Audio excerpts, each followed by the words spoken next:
It is a satanic espionage that has come against you for such a time as this, and you're being attacked in ways you don't even understand. You get depressed and you don't even know what you're depressed about. You'll be driving down the road and you feel like, I don't even want to go to work. I don't even want to be me. Look at how extreme it is. It's not just I don't want to go to work today. I'm sick of being me.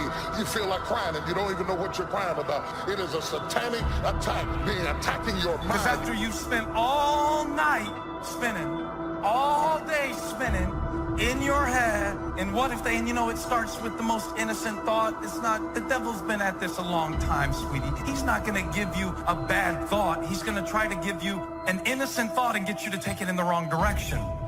A scenario that on the surface doesn't seem that bad, but it's the way you spin it. It's like Fox News and CNN. It's one story they're telling, but it's spin in different ways. And it's how you spin it that determines how you see it. Worry is like rocking in a rocking chair all day. It keeps you busy but gets you nowhere. At the end of the day, you'll still be in the exact same spot, just going back and forth, back and forth. You know, we're all writing a book. What's your book look like? You got a bunch of chapters in your book, but when they close that book, how good was the book? How good was your book? If the ending to my book can be so amazing because of all that was done, all of the things that can be associated with you and your existence become a part of the chapters in your book.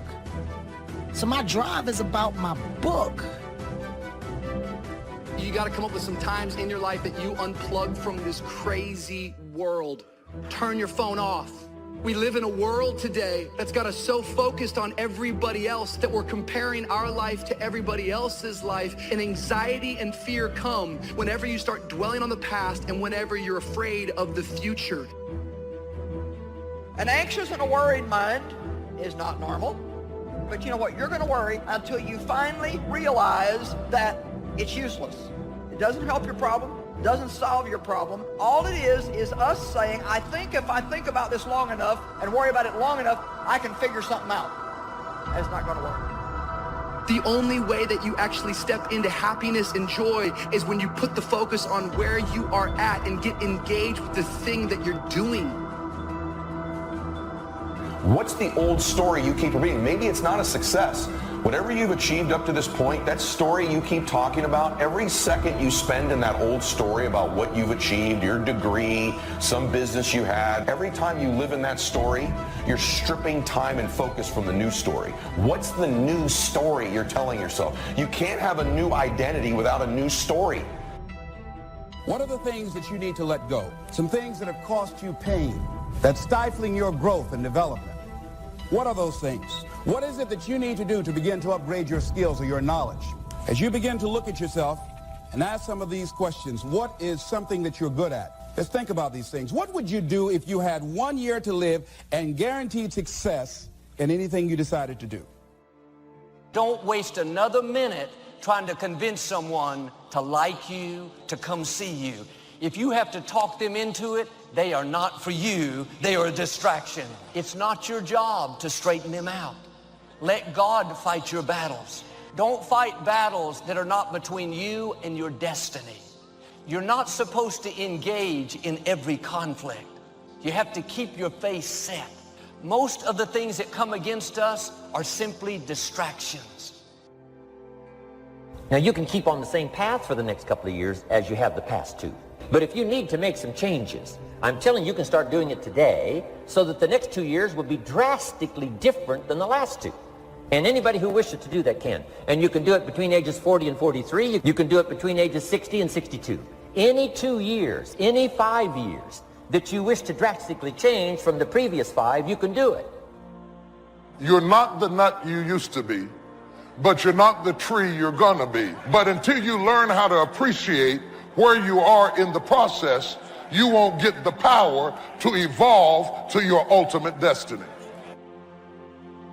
It's not what's happening to you that's hurting you. It is the threat of what could happen to you that is stealing every good day you got. You can't enjoy the good days because the enemy is threatening you, so you don't get any peace when things are well, and you don't get any peace when things are bad. Because when things are good, you're worried about them going bad. And when they're bad, you're dealing with what bad happened, and you haven't had any any rest. You've had sleep, but you haven't had rest. You're tired when you get up. You're tired when you go down. You are up under attack. Because whatever you identify as the source of your stress determines what you consider the source of your peace. And that's why I don't like to blame people for my stress. Because if people brought me the stress, then I need people to change for me to have peace. But I'm past the point in my life of wanting for people to have to act a certain way, for me to have peace in my own heart. Every morning when we wake up, we need to empty out anything negative from the day before. Somebody offended you at work. It's easy to let that offense stay. Feels good to carry around a grudge, but you have to be disciplined. Say, no, I am not giving this offense any room. They hurt you once. Don't let them continue to hurt you by holding on to the offense. Being offended is not harming them, it's harming you. It's taking up space you need for the good things that move you toward your destiny. This is not happening as fast as I thought it would. I thought by now I would have had the promotion. I thought by now that I would have had a breakthrough. I thought by now I would have paid off my bills. Oh, but friends, I wish today that we had a pantry door measuring stick for your faith.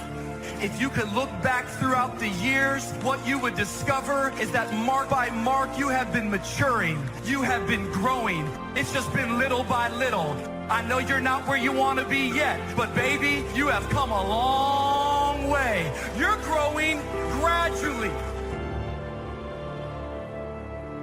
We need to grow emotionally. You can't keep crying about the thing you cried about last year. You can't keep complaining about the thing you complained about last year. You have to learn. You're growing.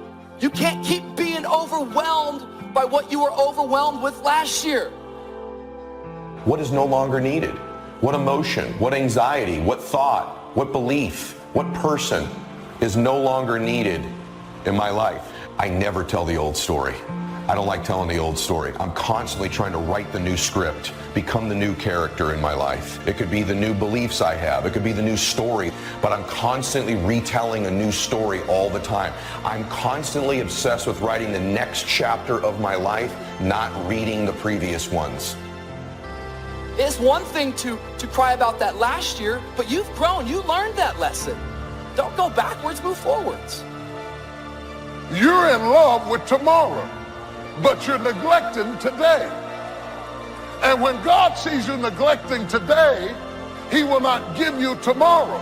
Until you are faithful over the few, you cannot be ruler over the many. There are going to be times when your circumstances are inconsistent with your dreams. And in those moments, you have two choices. Number one, you can reduce your life to your present circumstances, give up on it. Or you can believe your life will catch up with your dream if you won't quit and won't give up. Never allow circumstances to change the dream God has put in your heart. Never. If it works, it's obsolete. Because whatever it is, it will be obsolete before long. And this is something I think each of us should check ourselves against regularly, weekly, if not daily. We should ask ourselves, what am I still doing the old way? Have I dug myself a rut or two that I'd be better off to climb out of? The next time something comes against you, ask yourself, is this a battle worth fighting, or is it simply a distraction? That coworker that leaves you out, doesn't give you credit, do you think they can stop your destiny? That somehow they're more powerful than what God has ordained for you? It is a spiritual attack that comes against you in spiritual ways. And because you are up under attack in your spirit, in your mind, in your emotions, you are lonely. No matter who you're around, no matter how many people know you, you end up alone because you are up under a private battle that you can't talk about.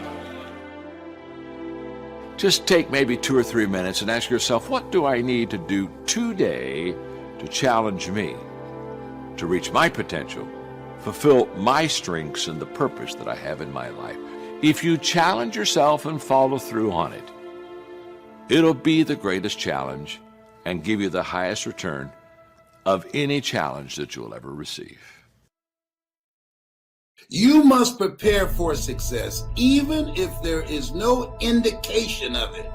You must prepare for success, even if you have become accustomed to failure. Take the time to prepare, and prepare hard. The greatest value in life is not a bank account. The greatest value in life is not a car. The greatest value in life is this. Make a note. Living a good life. In the midst of all of our achieving and building and growing, helping other people, being a part of society and the country and the world, being all of this stuff, here's what you must figure out all of your life, how to continually live a good life. I know there's something in you. I know there's something about you. And there's something in you saying, I want more. I want more. I want to be happier. I want to fall in love again. I want to do more than where I am right now. You never know. This might be the day. Most people will not challenge the unknown. They won't just step out there. See, there's certain things that's got to be in place. They got to see it all together. And life isn't like that. That's not how you grow. So as you look at your life, as you begin to look toward the future, you're saying, I'm not getting...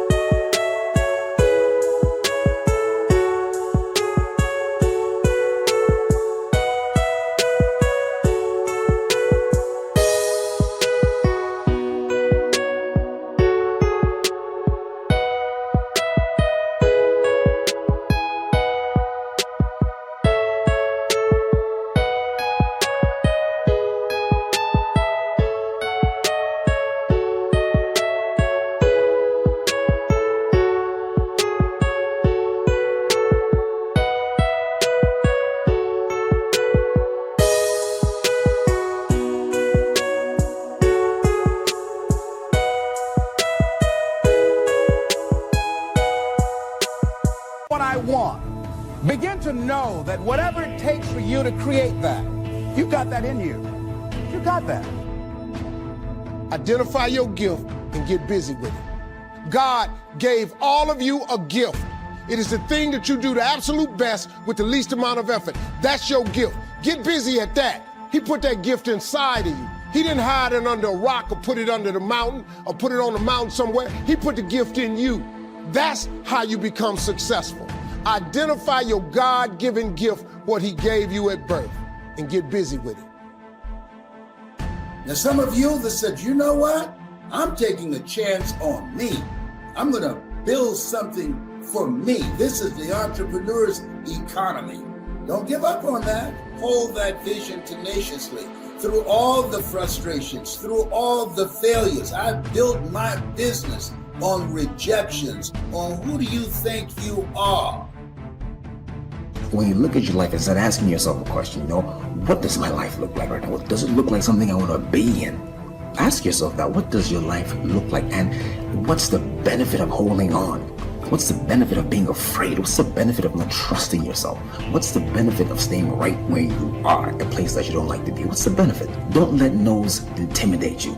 Don't let not knowing where to start intimidate you. Leave anyway.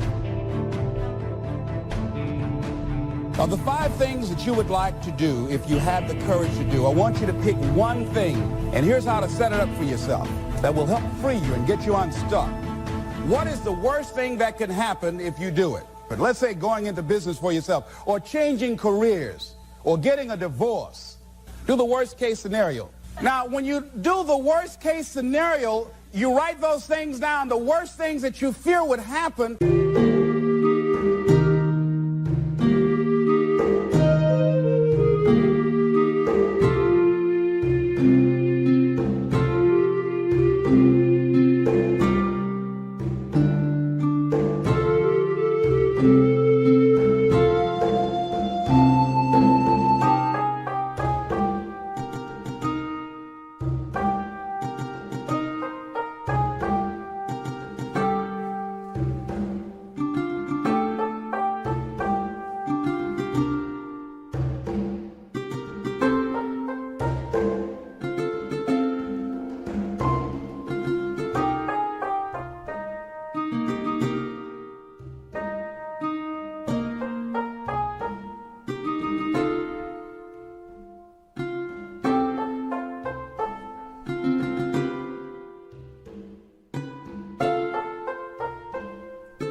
When you name your fears, that puts you in control. What are you afraid of?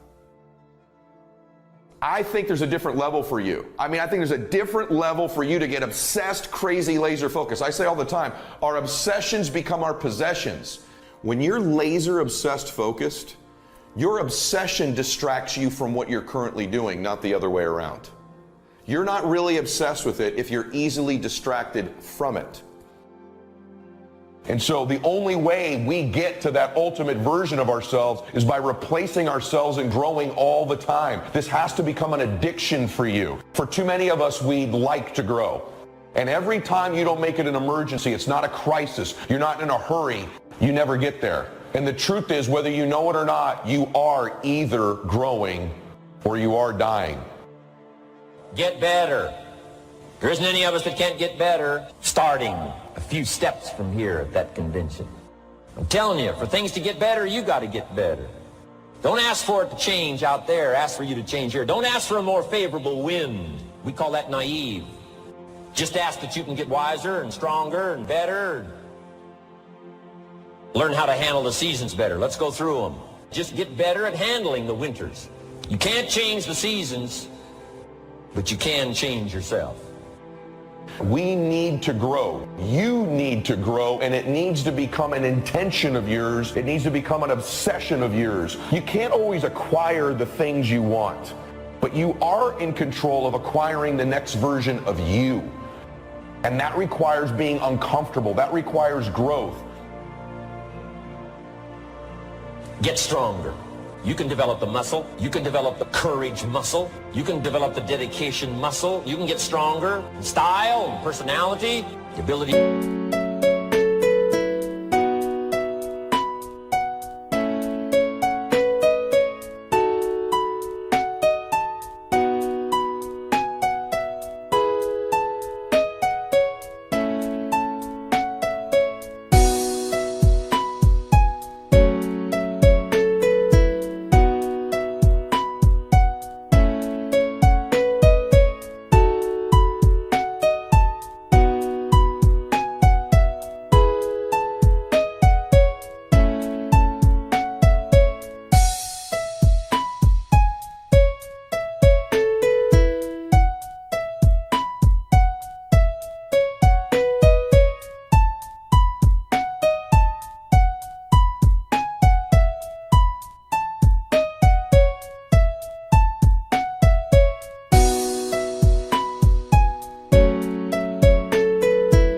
Cope, the ability to handle with anything that happens, no matter what happens.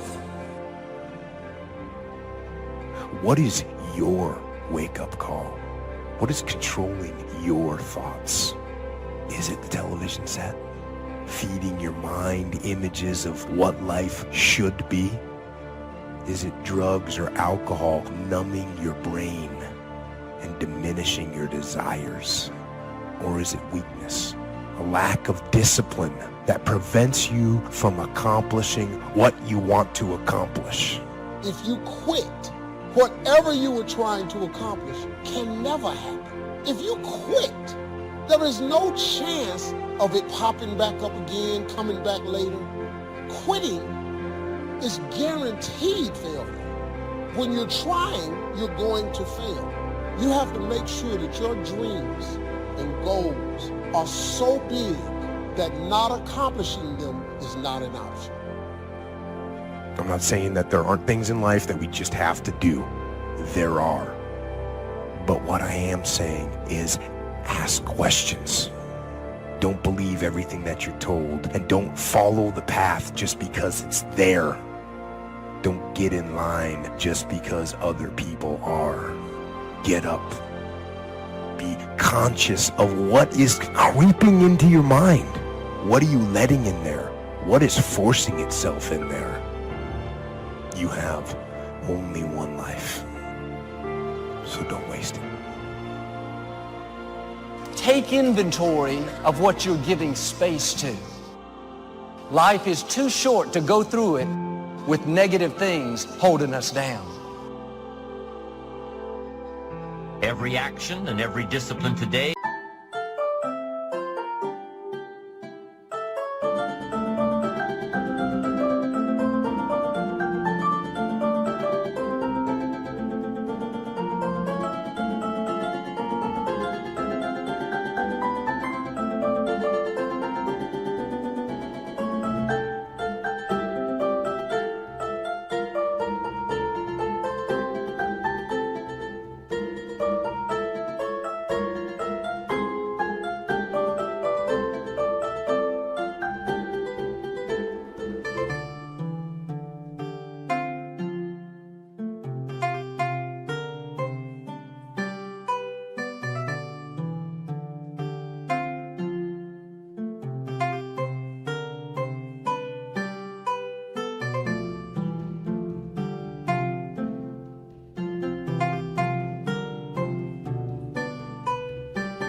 is a link in the chain.